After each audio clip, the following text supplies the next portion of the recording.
right there. Like right where that. Yeah, like that doing the thunderclap. That was the thunderclap. So it's like right there, man. So it's like, yo, man. So.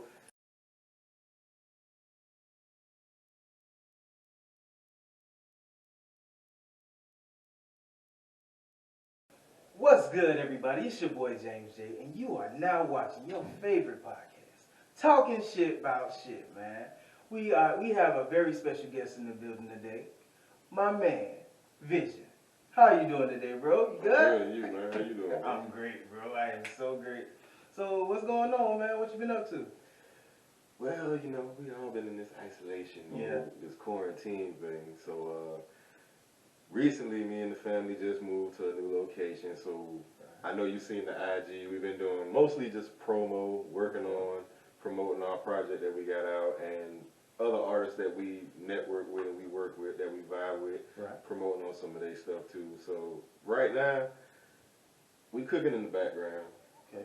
Getting ready to put out some more projects, waiting to see how the show thing goes when everything's done with the pandemic.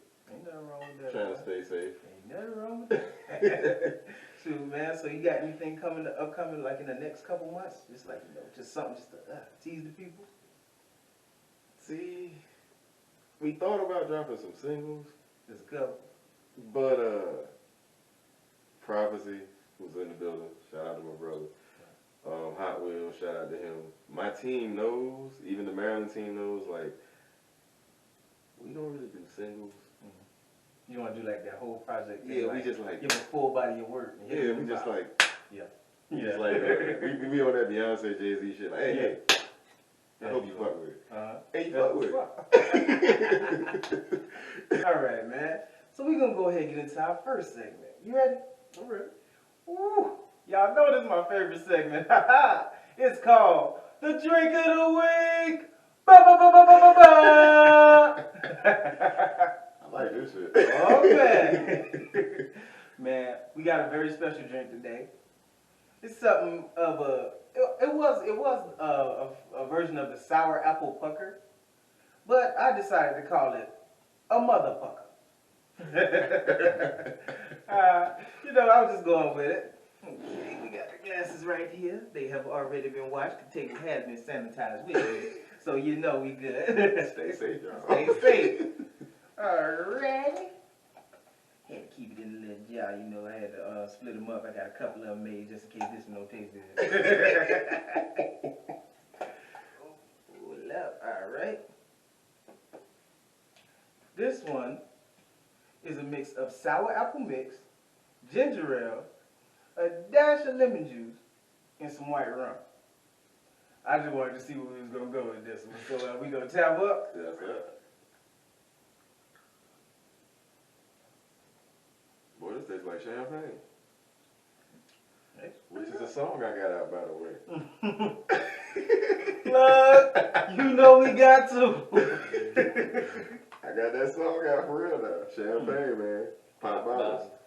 That's what's up. I like that. I like that one, though. I like that. That was a New Year's joint I dropped for the New Year's, man. For all my people that was popping bottles and popping bottles. Right. Man, so what you think of the drink, man? What you think?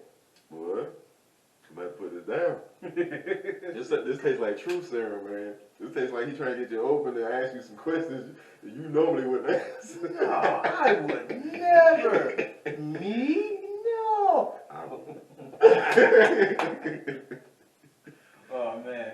So the drink was a success. Okay, we're going to go ahead and move on to the next segment, which is the guest spotlight. I'm going to ask you 5 questions. They ain't going to be crazy. It's going to be about your career and just like, how you go about doing your thing in your process. All right. Okay. Going to start off real cool. Question number 1. What is the biggest obstacle you've had to overcome just dealing with music? Biggest obstacle, I would have to say, what's always stopped me from really going to that next level would be being in the wrong relationship. You mean like female wise or more just like for with me, the wrong people? For me, the people that I did the music with, people would say they were using me, this, that, the third. I knew how to deal with that. Okay. But me, I was a relationship person, like with the significant other. Okay. I got 5 daughters. Biologically 3 with 3 different women, which shows that my relationships weren't really conductive or supportive of what I really do. Yeah. A lot of people look at music simply as a hobby. Yeah. It's been that way since the 80s on, and I'm telling my age, but since the 80s on. And a lot of the women that I would be in relationships with, I would support them to no ends on whatever it is they're doing. I would sacrifice, I would do this, I would do that, I would do this, do that. But in return, I would never get the same thing back. Right. Like, I would go on tour or be out of state dealing with issues with music, trying to get it to progress to the next level, and I would have to stop what I'm doing to go home because something's not right between the child and the mom or whatever it is. Any other obstacle, I done been in combat, I done been jumped. There's no other obstacle outside of your heart, in my opinion, that could stop you like that. And that was the only thing that would halt me every time. That was always my biggest obstacle. So like now, hold on, I just gotta say that. That was a gym, people. take that. Take that. And remember that a lot of y'all are in relationships that are hindering you from your blessing. It's blocking your blessing. That's all I'm gonna say, but you can continue. I'm sorry. I just had to put that out there. That was a gym. That was a real gym. I like that. I like that. I like that. Good first. That was good first answer. See, that's how you're supposed to start off. That's how you start off. I'm gonna talk when you get me to talk. Hey man, we got enough time. I made sure. We got enough time on the camera. All right. What do you enjoy and or hate about just music and just the music business in a sense? Just that. Whoa. Okay. Let me start with the hate part. Go ahead.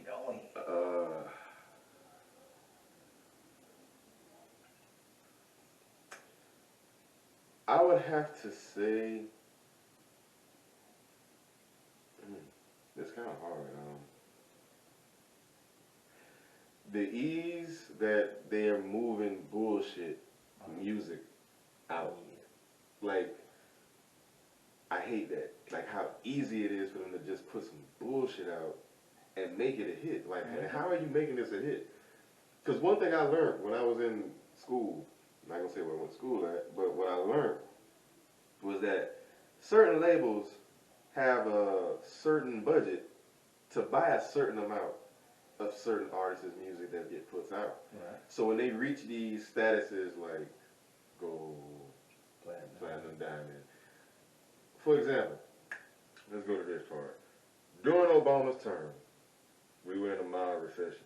Right. During a mild recession, how the hell does any artist go diamond? Don't make me lie to you. If most of the record sales is counted here in America, which they are because these labels, the 4 major labels, rest here in America. Yeah, they have branches overseas, but they rest right here on this soil. Okay.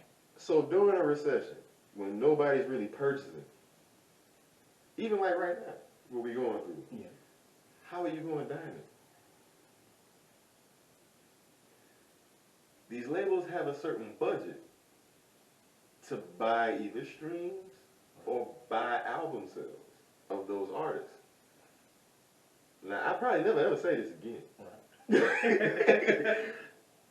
but this shit's legit truth. Yeah.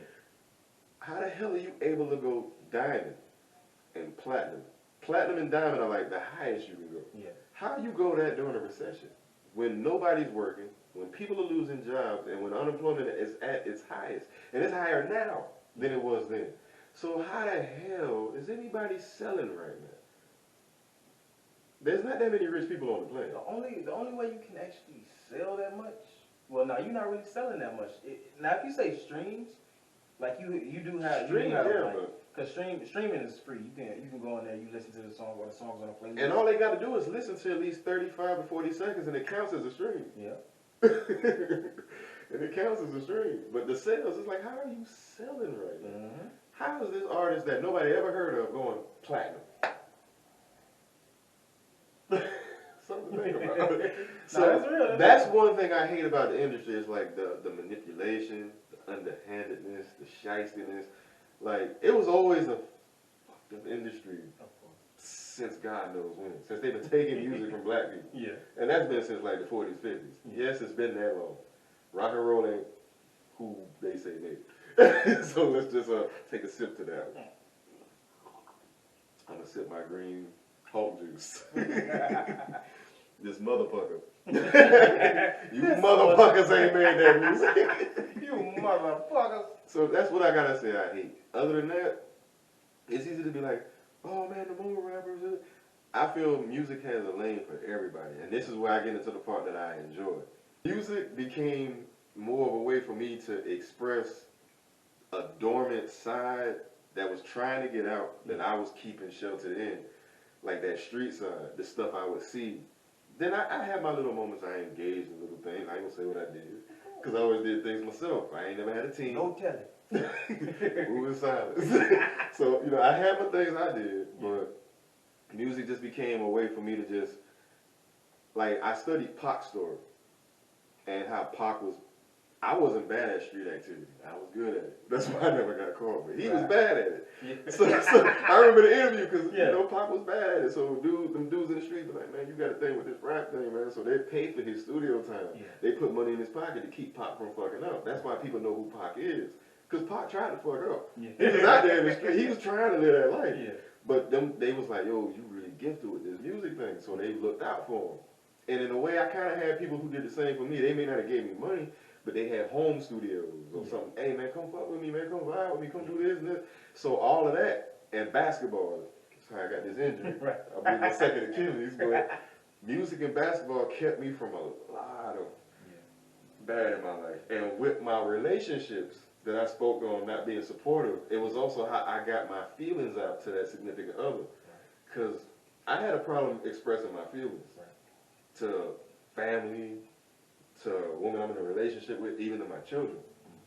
And that's one thing I learned. I'm sorry to cut you off. But a lot of times we put this stigma on black men of expressing yourself, or expressing the way you feel in any situation. And a lot of times that causes a lot of us men to shut down in a way. And then we wonder why like men have so many problems. And when we shut down like that, for some of us, that's where that violence comes from. Because now we can't express ourselves through our words. Now, the only way we can is through here, through any way possible, because you can't actually say it. You don't know how to say it with words. And because you see us a certain way. We're supposed to be this way, or society deems us this way, so we got to be this way. Like, the things I enjoy about the industry is therapeutic for people like us. It's a way for us, going back to what we talked about black men not really talking about emotions and stuff like that. It's a way for us to get our emotions out. It's a way for us to speak our mind.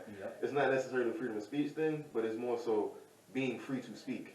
And not just speak, and not just even speak to the world.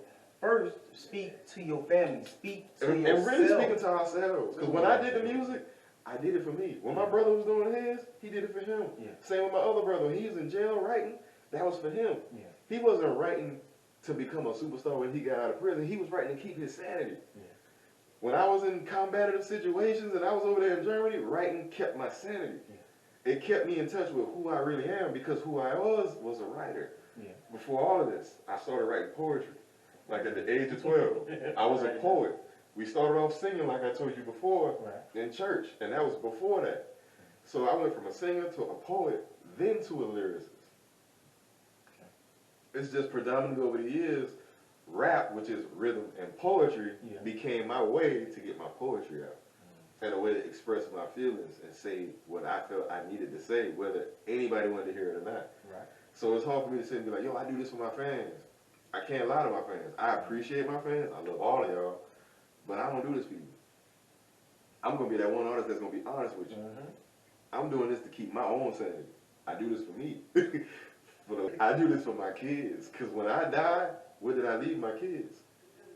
And people think music is nothing. My daughters are all singers. So they could all at any moment revamp any one of my songs and make millions off of it. And that's something that their dad left them. thousands of songs. Legacy, like you gotta understand Legacy. that Like legacy. it becomes more than me. Yeah. So if I make it, that's cool. I'm already on vinyl. Out of Europe. I'm already on vinyl. It's a producer I work with named MG Guys from Novi Sad, Serbia. I met 2009. MG. That organic, like spiritual hip hop moved him to produce a series of beats that he sent me because he's Christian Orthodox, which is, I'm not sure what that is, but in his culture he's still Christian, but Christian Orthodox. So the messages I was saying in my song, he vibed with it and he related and he loved hearing it on his beats. Now he signed to 2 labels. He's a percussionist under one label and a producer under another label, and he also MCs himself. He has a group called High and Tiny over there. Like they do everything hip hop, and it's a big collective group. And they put me in part of their group, which is the World Travelers. So I'm one of the American artists that they work with for various projects. But this project is called Wake and Walk. It's out. I'm on the B side of the album. I'm on 2 tracks on the B side of the album. They did it. And only person I've ever heard do that, especially, is like Drake. Like that's the only person I know that's today. But vinyls is coming back. Yeah. Like it's coming back, and I'm with a network that actually gets me pressed on vinyls, and I'm not paying for it. That's what's up. It's just off the love of the music, and I'm getting my share on the copyrights. So I'm one of the first artists that you probably gonna meet that's actually on wax. Bro, like on this level, ain't even blow up yet. Oh, man. I got the wax in storage. Like I'm actually, cause we gonna fuck around. You gonna actually see it. And I got 2 more on the way coming from Europe within the next month or 2. And that's where my other alias comes from. B Flows, which is my production, is because I'm always on the B side of the vinyl. That's the cool side. I'm on the other side of the pillow. I'm on the other side pillow. Like the cool side of the pillow. And then my middle name starts with B, so. Oh yeah, so that's just perfect, man. Perfect, man. B side, B Flows. Oh man, that's crazy, man. Oh man. All right, next question, man. If you could change one thing in the industry, what would it be? Just one simple thing. If I could change it across the board, and this is speaking as a parent, this mindset that gun, sex, and violence sells. Because unity also sells. And you have artists that can sell it. And they've probably been forced to try to do the drug, sex, gun, violence things, all of that. Because I look at artists like Triple X, like, that dude was a really unique artist. And, excuse me, I think he opened the door for artists like Trippie Redd. Like, Trippie Redd, he's alright. He's decent. But I think Triple X opened the door for those unique, I want to say not necessarily somber, there you go, somber like artists. Like more, not depressed, not melancholy, but somber. Like for people that be in somber, because you have music for all moods. Yeah. And his music didn't, to me, when I listened to it, it didn't make me feel depressed, want to go get drugged and kill myself. But I listened to it when I was in certain moods and I understood it. Yeah. I understood where that young man was coming from. So the drug, sex, and violence thing, it conditioned so many minds over the years that to see younger people come behind me and think that that's the music they need to do. Like every artist I've ever met, shout out to my boy Chaos up there in Maryland. When I met him, little young crip, he was on some Get Money shit. My man Diz, hustler from Dogtown, he was on some Get Money shit. Like, and we were all like, probably like, Rez was the youngest, Chaos was the youngest. When I met him, he was 18. Diz was probably like around my age bracket, like 26 at the time, such and such, whatever. But when I would meet young people, after some of the things I've been through, even though they was gonna still do whatever they did, I did my best to influence them, to change their message, still tell their story, but tell it in a way you not gonna get killed or somebody gonna try you like you still living like this. Even if you are, tell your story. Yeah. And I got them story out there, but don't allow it to get you messed up over some dumb stuff. Yeah, basically. And I told him like I seen an interview with Jay-Z where he was talking about this recently. I knew this a while ago, probably before Jay-Z even knew it. when you go back to the Bible, who were the prophets? A lot of the prophets had gifts in music. Not a lot of them, but quite a few. One of the most famous, King David. He was the chief musician. So music was a way to deliver messages since before the time of Yeshua. I don't call him Jesus. No, I know you don't. Trust me. No. I already know what kind of what you're talking about. My friend TJ, he's also on that same path, so it's kind of like. So okay. I knew that music was used before battles, Right. because the band or whatever they called them would go out before the war would start. Yeah. And then it seems to be a lot of the prophets or a lot of the writers, they were poets or they were musicians who were prophets. They were always the writers. Yeah. So today's world, who does all the traveling? If it's not a salesman, excuse me, if it's not a salesman, businessman, who does all the traveling? Musicians and actors, but musicians. You tour anywhere in the world at any given moment. Right. What does an evangelist from church do? He goes out and he prophesies in the street. He gives the word in the street. Right. A musician's no different than that. Right. But what message are you giving? It comes down to now, whose message are you giving? Yeah. And when it goes to the who, it's not about an up and a down. Who in you? Yeah. Because both reside in you. Everybody want to think they holy all the time. No, you're not. You be on that dumb shit sometimes too.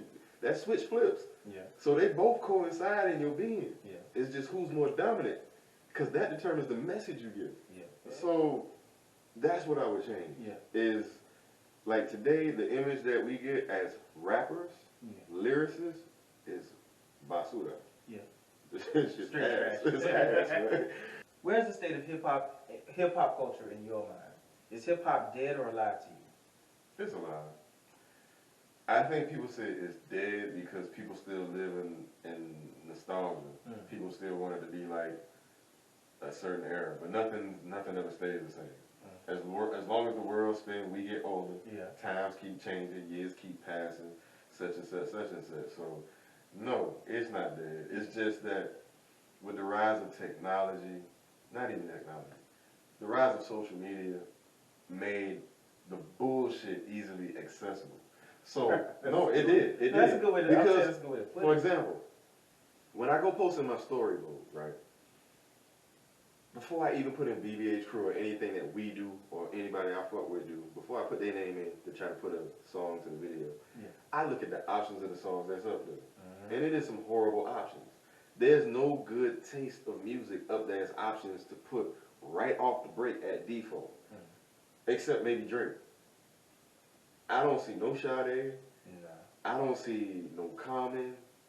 I don't see no, I'm trying to think of even a young Kendrick Lamar. I don't even see him up there. You have to type him in.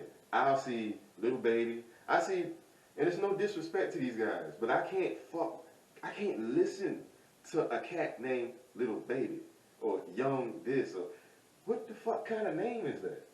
And it like I'm serious, no disrespect to them cats, but I personally can't fuck with that because young is a state of mind, little is a state of mind. I'm used to cats who have names that mean something, like Tupac, Biggie Smalls. To some people that don't mean that, it was a big dude. He was a big dude. And then even when he changed his name to Notorious B.I.G., understand B.I.G. meant business and game. He changed his name that meant something. Like the baby, I like the baby music, but the baby, like I'm not going to listen to your music just simply off what the hell you named yourself. But then when I heard some of the baby stuff, I like it. But it's like, bro, it's hard for me to follow because I'm an older cat. Even if I was in a younger mindset, I've always had an old soul. I never, like Lil Wayne, I loved Lil Wayne when he was Lil Wayne. When he really was writing his music. When he became whatever that was, Tunchi and all that, I was like, what the fuck is this? And everybody like, yo, that nigga Wayne, he's spitting. Spitting what? What is he teaching you? Because look where he at right now. He didn't learn.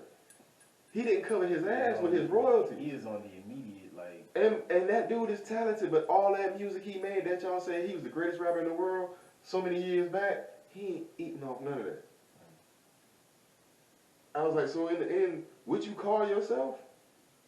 My mom always taught me that. That's why I never got taxed. She said, be careful what you brand yourself. Yeah. Be careful what tattoo you get. She said, whatever your stage name is, be careful what you call yourself. Be careful what you call yourself. Yeah. A name like Vision, you have to respect that. VZion, you got to respect that. Prophecy, if you know what those words, you got to respect that, because every man has a vision. If he doesn't, he's dead. You have a vision because you went beyond the stage. You survived tragedy. Yeah. And your vision, I'm a part of your vision. Vision is a part of your vision.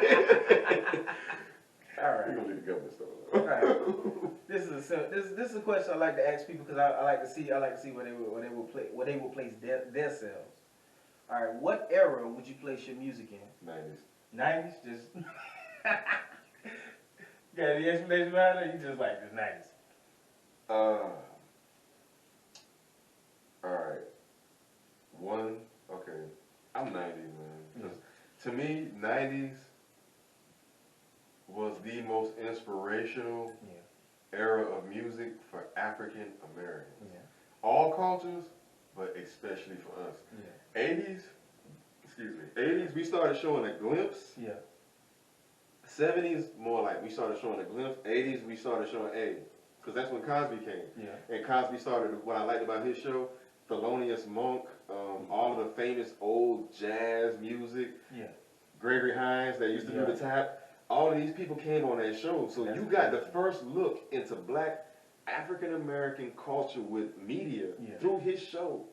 Apollo and his show gave us a stage. Eric Benet was on Different World. Halle Berry's ex-husband. No, I know who Eric Benet is. Eric Benet is an amazing singer. He was on Different World, and he was like a little peon part. Yeah, that's what I'm saying. Like I don't remember seeing him because I don't watch reruns. Man, I don't remember seeing him. I'm like, where was he? Them shows like that. What's happening now? All of these shows gave us our first platform to let the world know the music y'all listening to coming from us that y'all taking, talking about y'all made. Yeah. Elvis did not make his music. It was a black man that made his. Honky Tonk came from a Negro, not him. Bluegrass didn't come from who they saying it came from. It came from a brother. I studied the history of music in college and learned. It blew my mind when I learned. Yeah. That had me like, whoa. Just hold up. How y'all took a whole culture and claimed it for yourself. But then what happened with America? America was taken from my other ancestors because I'm part Native American. Right. It was taken from them. So you just take shit. You European people just take shit. That's why we pay taxes, because the Queen funded these expeditions all over the world. In certain parts of the world, we got to pay back to Europe because America was funded from them. And then you got to understand, even Africa, they still pay colonial tax. And y'all came and invaded Africa. But Africa got to pay you. And this is like stuff a lot of artists don't know. Like music gets so much deeper than the bullshit words that's coming out your mouth if it's bullshit. Yeah. Like, do you have anything in you to teach your people? Yeah. Because you can take what you're talking about from this point and still bridge it to this where you can give something edifying to your people. Yeah. Instead of giving them more shit that's killing them all because you know different than AIDS. Because that's why AIDS was created. Yeah. And then people don't get it. Understand, music filters into your spirit. The more you listen to it, the more it becomes a part of you, and the more... So you gotta be careful what you take in. It's the same as food, because it is food. It's spiritual food. Yep. So you ain't gonna sit and eat nothing but fat back chitlins and all this all the time, because the outcome is you sleep, you fat, you farting all the time, and you were just a nasty person. When you dying at 30. Dying at 30 for real. When you could just... And then understand the music. That made y'all dying at... We got young boys dying at 14, 15, 16, 17, 18. Because y'all digesting the wrong music. Y'all taking stuff into y'all spirit that is getting y'all, that's either getting y'all killed or getting y'all to kill y'all own brother. Pop bottle on that one. Boy. And that's the truth. That's facts, bro. That's the truth. Oh man. That was a good guess. That was a good guess spotlight. Oh man. I'm so glad I got this extra battery. I thank God for this extra battery. Yep, I'm that person you need an extra battery for, man. It's all good, man. Oh, man. All right, we're going to go ahead and go into our next segment. This segment is called Nigga. Nigga! I understand why it's called this segment, because it's like, this stuff, that make you stop and look at the TV. Nigga. Yeah, I did that today. Yeah. Just commercials, man. You be like, nigga, what the fuck is this? Dude, like that Geico commercial with, why I gotta be a black man that's half man, half bike? Nigga. I ain't, nigga. What? Nigga. And then the white man sitting there like, yeah, I don't get it. Why he got to be a black man that's half man, half bike? That's a nigga one. Mm-hmm. That don't make me want Geico insurance. Nigga. Niggas ain't nothing but minotaurs to y'all. We have some other shit to y'all. There's something else. They're mixed with something. We don't know, but they're mixed with something. No. Man, but I was looking, like, I usually go to TMZ to see what's going on. Cause this is like nigga moment stuff. This little boy takes his parents' car. You must have seen it. He back there laughing. He must have seen it because he cracking up. Yeah. No, takes his parents' car. Takes his parents' car. Ain't no older than maybe 13. Maybe. He 13. Takes their car, gets about 3 miles down the road. Cop stops him and asks him, like, you know, where you going? He has his piggy bank with $3 in it and says, I'm going to buy a Ferrari. Mm-hmm. Then I forgot the dude's name. He's the owner of some big company, but he actually flies the kid and his family out so he can actually sit inside of a Ferrari. Is this kid dying? No. He should be dead. He should be. After hitting two parked cars, a How old truck. is this kid? What, 13? 13. Hold up, they let him drive it? They didn't let him. He took his grandmama keys while she was outside tending to, I guess, the other child. Some she was. So he didn't take the Ferrari? No, he didn't take a Ferrari. He took his grandmama keys. Took the car. Hold on, how long ago was this? Just This recent. was, it was. So he's recent. LaMilton Tayshawn from Boondocks. Basically. That like to smoke with No, but cigarettes. I think he's Hispanic, if I'm not mistaken. I don't want to. Black. He black. He's black. So he's LaMilton Tayshawn from Yeah, Boondocks. basically. Because if you would have said Spanish, I said LaMilton Hernandez. I'm just going to change the last name. Yeah, Why did you take the keys? Because I was going to get my mama a new car because I hate this car. Wow. And he messed that whole car. Yeah. But first of all, nigga. This is why I made. Young nigga. First of all, you took your grandma keys and you ain't dead yet. You black. Hold up now. And he had a friend in the car. Oh, that's LaMilton Tayshawn. That's Boondocks. I ain't even know that. Like TMZ ain't put all that. TMZ be Channel 7 though. Channel 10. So They want to be the first. Everybody that want to be the first. Yeah. Look Don't what happened give all with the COVID-19. information. Yeah. Okay, this is. But see, TMZ, they talk so much bull crap. They talk so bad about celebrities that their information has to be right. They can, like, if TMZ was to ever do a retraction, they gonna get sued. they gonna get sued out of this. Oh, Hogan world. had a lawsuit on them fools back in the day, man. That's that what I'm little saying. sex tape leak.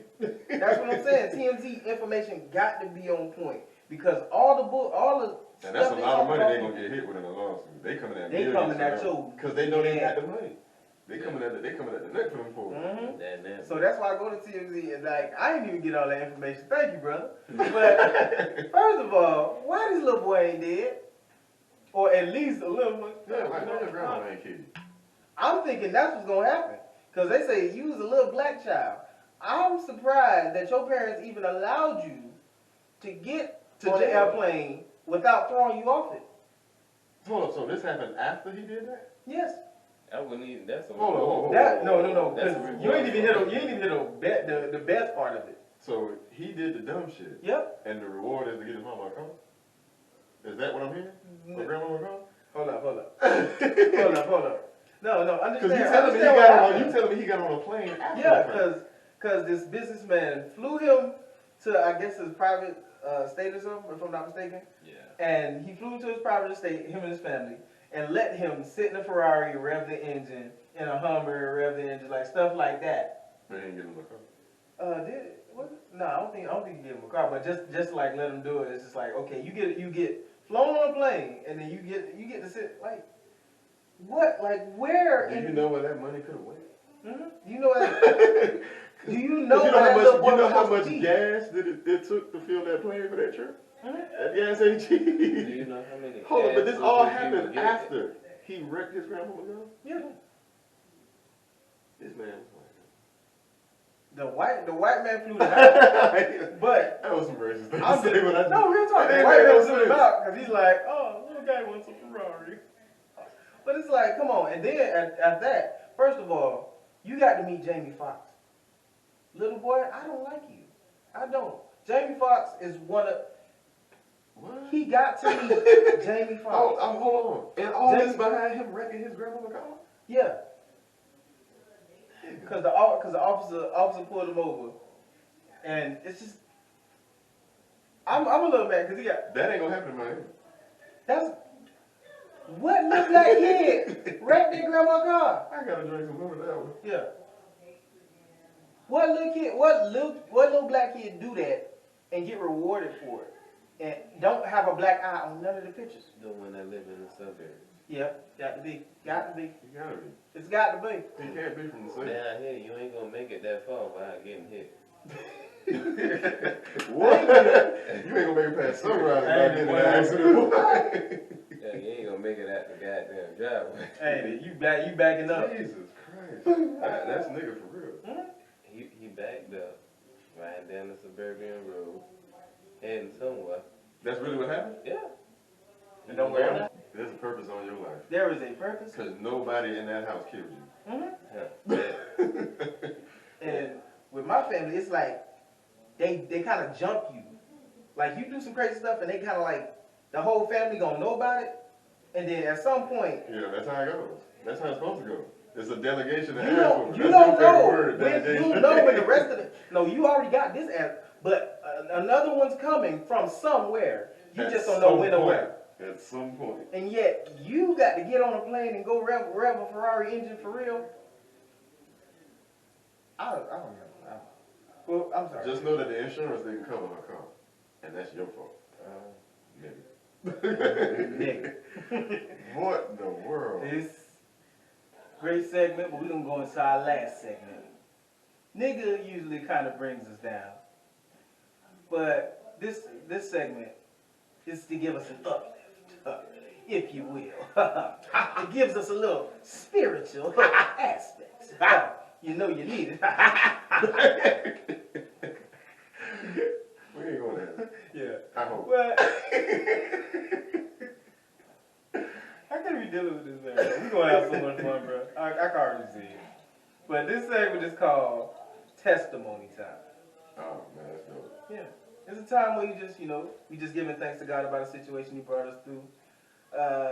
Any situation, just waking up to whatever, man, because y'all know I done been through hell. I don't know exactly what you've been through. So, do you have a story or a time that you would be willing to talk about? I say that, though. I'll do this. All right. I'm 39. Right. July 23rd, I'll be 40. For my 40 years on this earth, I've been doing music since I was 17. Legit, seriously, 17.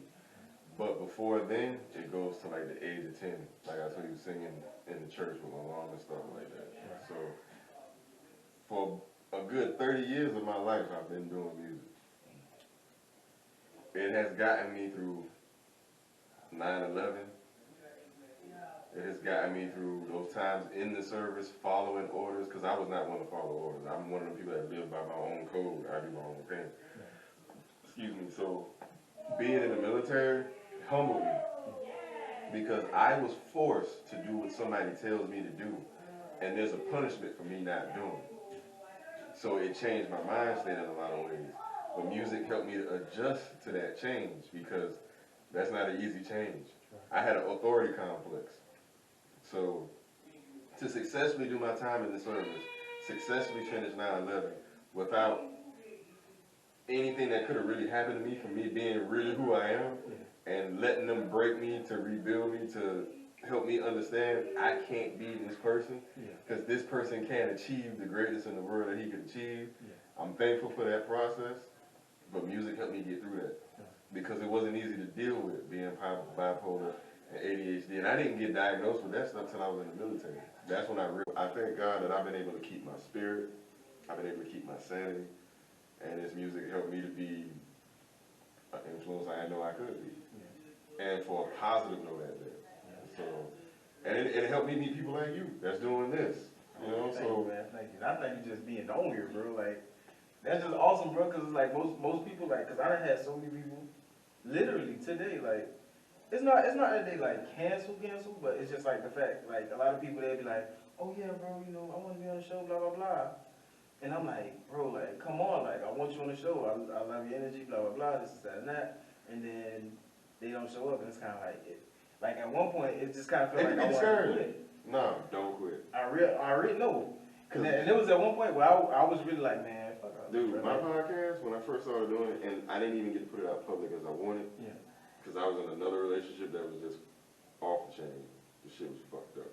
A lot of arguments and shit, and it's like I couldn't be me and do certain shit because of the insecurities in the relationship. And it sucked because I felt we were good together because she's a beast of an artist. I can't say was. Woman is a beast of an artist, like, shit. Good artist, man. Like, she's a great artist, but insecurities fucked that up and some other shit, so, you know, it is what it is, but, dude, man, you'd be surprised, just, people will cancel on you, alright? Like, I think what helped my podcast, and then what helped my other homeboy's podcast, one, he was already a radio personality. So his Rated R Miami was taken off, and we got music submissions. And then I took his music submissions and used them on my show. But then I had brought Hot Wheels in, and bringing Hot Wheels in, I got live interviews because Hot Wheels knew everybody. So I got live interviews. So I already told him we're going to bring it back because people are like, oh, now you want to bite off of ideas. I'm like, go check on iTunes, the Mic Drop Podcast, 2016. I've been doing this shit before you niggas thought about this. I'm already on Apple Music years ago with followers. My boy got me in this, that does the Delvin Cox Experience. Props to my man Delvin, high school homeboy that got me in the podcast. So we did the mic drop, and from there, I liked it, but I couldn't commit because going to the relationship, it was crazy. A lot of things were crazy that kept me from doing it. So don't ever stop, because in stopping, I might have stopped those processes, but then I picked up another process. And that's the good thing about being in this industry. It's so much different shit we do in multimedia. So I stopped the podcast because I thought about the label. I thought about the manager. And it's only so much I can do. So you don't want to ever wear yourself thin. So where you know you're the most magnified at, you do that and then do the other one. And I still like the podcast because women love my voice. So hit him with the very white, you know. You got to talk to him like it's a visual right. So, Quiet Storm was this shit. I miss Freddie Cruz so much. What? I miss Freddie Cruz so much, bro. What? When I used to be coming home from work. That's what made me want to be a radio personality. Oh my God, like, bro, I want to be on at that time. Man. Let's get the rest of the day that time. You riding home from work, late at night, about to go. Just happy hour. Yeah, man.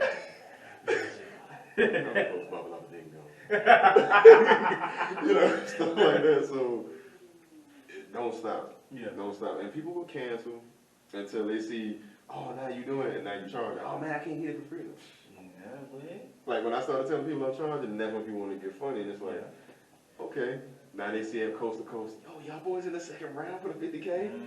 Oh man, y'all boys doing this. Y'all want that? And they want to be like, yeah, man, just $50. Man, you know I gotta. Anybody that can at least spend $50, I can't make no time for you because I was spending $60 at a time on beats. I spent up my paycheck. I owe a dude $200 when the check comes.